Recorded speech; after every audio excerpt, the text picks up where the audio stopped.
குருவித்துறை பொதுமக்கள் சாலை மறியல். மதுரை மாவட்டம் சோழவந்தான் அருகே குருவித்துறை கிராமத்தில் இன்று பொதுமக்கள் சாலை மறியல் போராட்டத்தில் ஈடுபட்டனர். 2 நாட்களுக்கு முன்பு ஐயப்பநாயக்கம்பட்டி பத்திரகாளியம்மன் கோவில் திருவிழாவில் ஏற்பட்ட பிரச்சனையில் 10க்கும் மேற்பட்டோர் ஒரு வீட்டிற்குள் புகுந்து தாய் மற்றும் மகன் இருவரை கொலைவெறி தாக்குதல் நடத்தியதாக கூறப்படுகிறது. இந்த சம்பவம் தொடர்பாக காவல்துறையினரிடம் புகார் அளித்தும் எந்த நடவடிக்கையும் எடுக்காததால் பாதிக்கப்பட்ட குடும்பத்தினர் மற்றும் பொதுமக்கள் காவல்துறையை கண்டித்து இந்த சாலை மறியல் போராட்டத்தில் ஈடுபட்டுள்ளனர். குற்றவாளிகளை கைது செய்யும் வரை போராட்டம் தொடரும் என்றும் போராட்டக்காரர்கள் தெரிவித்துள்ளனர். இதனால் குருவித்துறை பகுதியில் பெரும் பரபரப்பான சூழ்நிலை நிலவி வருகிறது.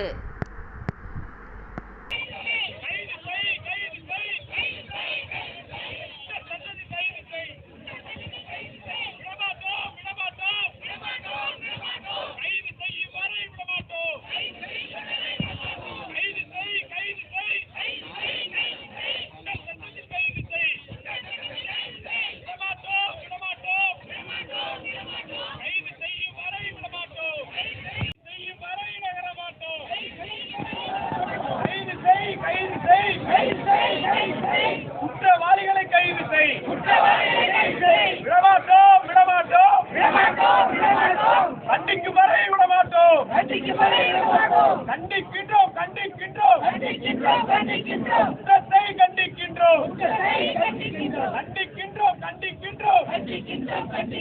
குற்றத்தை கண்டிக்கின்றோம். சோழவந்தான் தொகுதி குருவித்துறை இங்க நடந்த கோவில் திருவிழா. இந்த கோவில் திருவிழாவில் இன்னொரு சமூகத்தை சார்ந்த இளைஞர்கள் 3-4 பேர் பட்டா கத்தியோட ஒரு வீட்டுக்கு கார்த்தி மற்றும் அவரோட தாயார் 2 பேர் மீது கொலைவெறி தாக்குதல் நடத்தியிருக்காங்க. அவங்கள காவல்துறை குண்டர் தடுப்பு பாதுகாப்பு சட்டத்தின் கீழ் கைது செய்யணும்னு சொல்லி இப்போ இந்த ஆர்ப்பாட்டத்தை நாங்கள் பண்ணிட்டு இருக்கோம். இந்த சாலை மறியலை நாங்கள் பண்ணிட்டு இருக்கோம். இது வரைக்கும் காவல்துறை கைது செய்யலை. கிட்டத்தட்ட 2 நாள் ஆயிடுச்சு, இந்த 3 நாள் ஆயிடுச்சு இந்த பிரச்சனை நடந்து. ஆனால் இது வரைக்கும் காவல்துறை ஒருத்தரை கூட கைது பண்ணலைன்றது வேதனைக்குரிய விஷயம்.